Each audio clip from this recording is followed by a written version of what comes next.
My plea to aspiring artists to work from life, rather than slavishly copying from photographs, is all the more relevant when the subject is a portrait.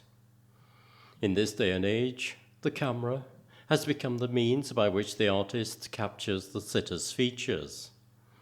A painting that resembles a photograph is the one that is given the most praise, albeit that to achieve the effect, all life has been drained from the subject. The camera freezes in a split second, a smile that in life is transient. In the words of the poet William Davis, there is no time to wait till her mouth can enrich that smile her eyes began. Most of my portraits have been made as 10-minute demonstrations for life class students, with one of my students as the model. On the rare occasions when I attempt to flatter the sitter, the end result is dreadfully boring. But when I throw restraint aside and allow myself freedom, the painting has life. The best way to capture the fleeting glance of a sitter is by working at the speed of light and focusing on essentials. In this 10-second sketch, the space above the lips is blank, but nevertheless, the viewer can follow my drift. There is no way that a child can sit still, but by constantly moving, they keep my hand moving, and in amongst the tangle of lines is the child in real life. Child portraits have frequently been the theme of my sculptures. Although a sculpture requires many sit-ins, there is no need for the model to stay rigidly still. This is my son Tristan at 8 months, and this bronze cast is of my daughter Trina at the age of 5. As she remarked at the time, it's not easy to stay still like a statue. The best way of practicing the art of portraiture is by working from one's own reflection in a mirror. Although what you see is a reversed image, it is truer to life than a sterile photograph. When you blink, the face in the mirror blinks back. This self-portrait dates from 50 years ago, and this one from 5 years ago. Rembrandt and the artists from earlier periods often worked by candlelight. It is this flickering light that gave their paintings dramatic heights and depths.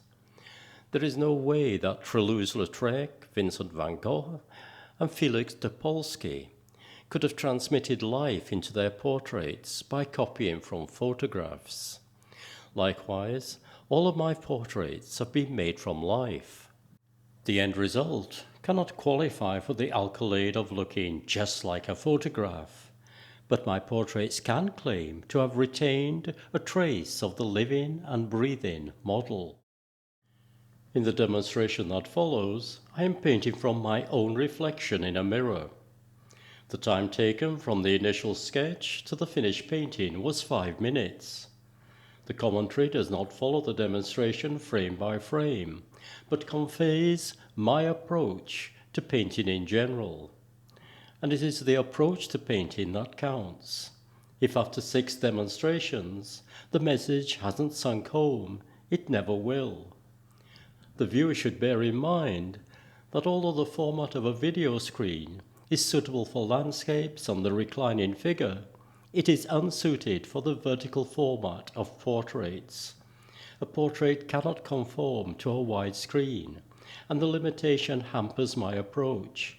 I needed to extend the picture above and below, and not from side to side. Staying still and keeping my head out of the picture also added to the difficulties. I normally move about. I come up close to add a spot of color and stand back to judge the effect. As with previous demonstrations in this series, I'm painting with a number 12 sable brush. I cannot give watercolors the freedom they deserve with anything smaller.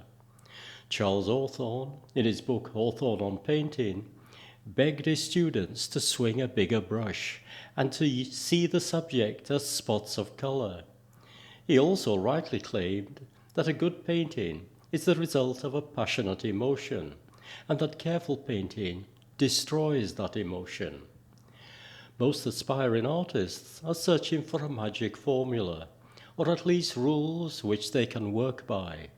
But art, like making love, cannot be learnt from a rule book. Unless you let yourself go, the end result is boredom. Boredom for the artist and boredom for the viewer. I consider that 90% of instructional art videos should carry a creative health warning. In great detail, they handicap rather than enlighten. The objective is not to copy, but to interpret. I need to understand the subtle moods and changes of the sitter, and I can only do that with the real live person right there before me. I can't walk around a photograph. I can't ask it to look this way or that, and I can't engage it in casual conversation. I have learned to be wary of using photographs for reference. Many years ago, for a commemorative portrait bust, the commissioners sent an album of photographs of the deceased for me to work from. However, by mistake and unknown to me, they had sent the wrong album.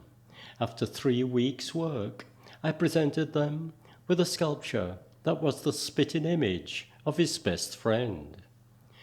Photography is now an art form in itself. If a photograph captures the personality of the subject, why not leave it at that? A first-rate photograph is better than a third-rate painting. The essence of watercolor is freedom rather than restraint.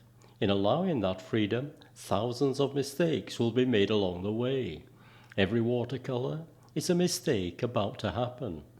Halfway through this demonstration, the mistakes were such that I was tempted to give up and start all over again.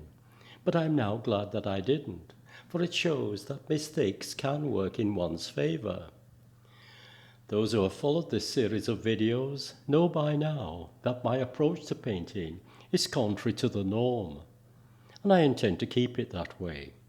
Future videos will further explore a different way of painting and a different way of seeing. But for the time being, I leave you with this portrait of me, warts and all.